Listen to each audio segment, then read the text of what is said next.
नमस्कार दोस्तों, आपका स्वागत है हमारे चैनल स्पिरिचुअल वाणी में।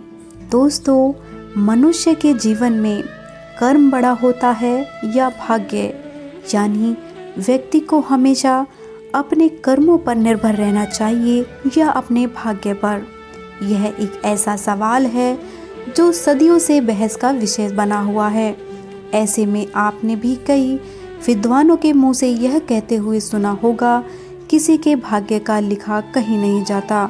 जिसके भाग्य में जितना लिखा होता है उसे उतना ही मिलता है। तो आखिरकार इन बातों में कितनी सच्चाई है? क्या सच में व्यक्ति का भाग्य उसके कर्मों से बड़ा होता है? तो मित्रों, आज की इस प्रस्तुति में हम इसी विषय को विस्तार से जानने का प्रयास करेंगे। साथ ही हम आपको एक छोटी सी कहानी भी बताएंगे, जिससे आपके मन में कर्म और भाग्य को लेकर कभी दुविधा उत्पन्न नहीं होगी। इसलिए इस प्रस्तुति को पूरा अवश्य देखें। तो चलिए जान लेते हैं, मनुष्य के जीवन में कर्म बड़ा होता है या भाग्य। मित्रों, इस दुनिया में दो तरह के इंसान होते हैं। एक जो यह मानते हैं कि भाग्य कुछ नहीं होता और वे कर्म की प्रधानता में ही विश्वास करते हैं, और दूसरे वे लोग हैं जो भाग्यवादी हैं, यानी उनका किस्मत पर पूरा भरोसा होता है। उनका दृढ़ विश्वास होता है कि जो भाग्य या किस्मत में लिखा है वो होके ही रहेगा। यानी इंसान कर्म और भाग्य की दो धुरियों में घूमता रहता है और अंततः इस दुनिया से विदा होकर चला जाता है। भाग्य के इस चक्र में आज का युवा भी फंसा हुआ है। वो भी यही सोचता है कि बिना कुछ किए ही उसे वह सब कुछ मिल जाए जो वह चाहता है। पर इस बात को भगवान श्री कृष्ण ने अर्जुन को बहुत सरलता से समझाया है। जब महाभारत युद्ध में अर्जुन ने अपने स्वजनों को युद्ध के लिए अपने सामने खड़ा पाया तो उसका शरीर निस्तेज हो गया। उसके हाथों से गांडीव धनुष छूट गया और वो प्राणहीन मनुष्य के समान धरती पर गिर गया।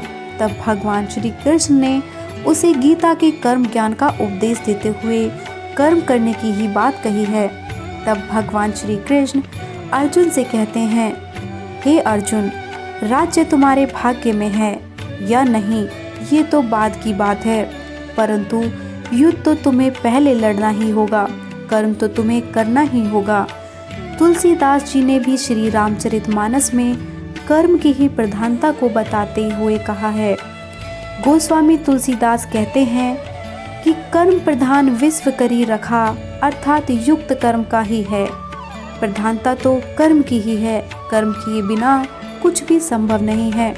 तो आइए अब उस कहानी की शुरुआत करते हैं जिसमें बहुत बड़ी शिक्षा छुपी हुई है। एक बार की बात है, जब एक लड़का परेशान होकर घर के बाहर बैठा था। वो मन ही मन सोच रहा था कि मेरे पिता ने जो भी संपत्ति मेरे लिए छोड़ी थी वो अब खत्म हो गई है, अब मैं क्या करूं? उसी समय उसके पिता के एक मित्र वहां से गुजर रहे थे और वो उसे समझाने लगे, बेटा, भाग्य में जो लिखा है वही होगा। उसी रात उसको स्वप्न भी आया कि तुम्हारा भाग्य पहाड़ की चोटी पर तुम्हारा इंतजार कर रहा है। अगले दिन सुबह वह लड़का उस पहाड़ की चोटी की ओर चल पड़ा जिसका उसे स्वप्न आया था कि उसका भाग्य उसका इंतजार कर रहा है। पहाड़ की ओर जाते हुए लड़के को रास्ते में एक घायल शेर मिला। शेर ने उससे पूछा कि वह कहाँ जा रहा है। तब उस लड़के ने बताया कि मैं अपने भाग्य से मिलने जा रहा हूँ। फिर शेर कहता है कि अपने भाग्य से मेरे भाग्य के बारे में भी पूछना कि मैं स्वस्थ कब और कैसे होऊंगा। आधे रास्ते में जब उस लड़के को भूख लगती है तो वो एक बाग में से खाने के लिए फल तोड़ता है, लेकिन फल कड़वे होने के कारण वह फल को वहीं फेंक देता है। तभी बाग का मालिक उसे बताता है कि फल कड़वे होने के कारण कोई भी मेरे बाग के फल नहीं खाता। बातचीत के दौरान जब बाग के मालिक को पता चलता है कि ये लड़का भाग्य से मिलने जा रहा है तो वे उस लड़के से कहते हैं कि अपने भाग्य से पूछना कि मेरे भाग के फल मीठे कैसे होंगे। फिर पहाड़ की तरफ जाते जाते लड़के को रात हो जाती है। वहाँ उसे एक हवेली नजर आती है। वो हवेली की मालकिन से वहाँ रहने की अनुमति मांगता है। हवेली की मालकिन उसे यहाँ आने का कारण पूछती है। तब वह लड़का उसे बताता है कि मैं अपने भाग्य से मिलने जा रहा हूँ। तब हवेली की मालकिन भी लड़के से कहती है कि अपने भाग्य से मेरे बारे में भी पूछना कि मुझे खुशी कब मिलेगी। फिर अगले दिन सुबह वह लड़का पहाड़ की ओर चल पड़ा तो वहाँ सचमुच उसे उसका भाग्य मिल जाता है। तब वो लड़का भाग्य को उसके साथ चलने के लिए कहता है। साथ ही शेर बाग का मालिक और हवेली की मालकिन के सवालों के जवाब भी मांगता है और कहता है कि तुम आगे चलो, अपना कर्म करो, मैं तुम्हारे पीछे पीछे आता हूँ। वापस आते वक्त वह हवेली की मालकिन को बताता है कि जब तुम शादी करोगी तब तुम्हें खुशी मिलेगी।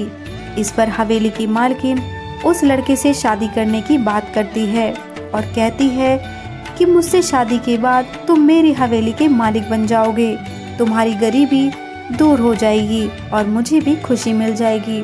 तब लड़का कहता है, नहीं, मैं तुमसे शादी नहीं करूँगा क्योंकि मेरा भाग्य मेरे पीछे आ रहा है। मैं तुम्हारे साथ रहकर अपना भाग्य खराब नहीं कर सकता।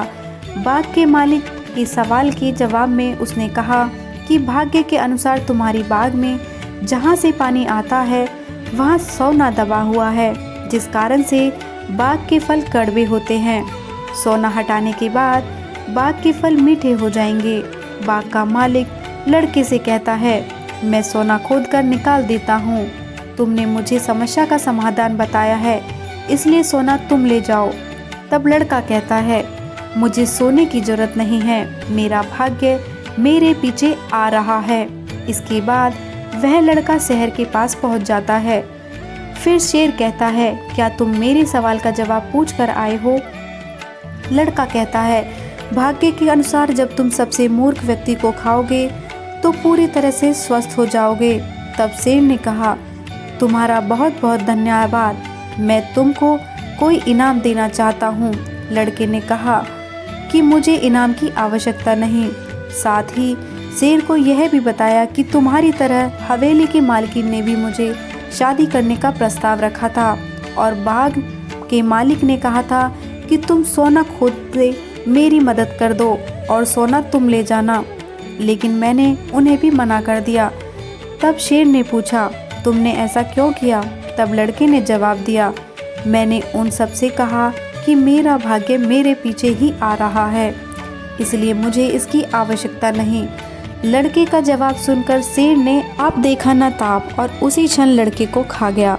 शेर नहीं कहा, तुमसे बड़ा मूर्ख इंसान शायद मुझे कोई और नहीं मिलेगा, क्योंकि तुमने भाग्य के इंतजार में गरीबी दूर करने के दो अमूल्य अवसरों को खो दिया है।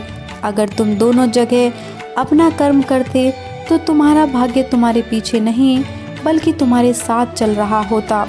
तो प्रिय दर्शकों, इस कहानी से हमें यही शिक्षा मिलती है कि हमें कभी भी केवल भाग्य पर ही निर्भर नहीं बैठना चाहिए, बल्कि हमें अपने कर्मों का महत्व समझना चाहिए, क्योंकि भाग्य भी उन्हीं के साथ चलता है जो कर्मशील होते हैं। तो मित्रों, ये थी आज की छोटी सी प्रस्तुति जो कर्म और भाग्य पर आधारित थी।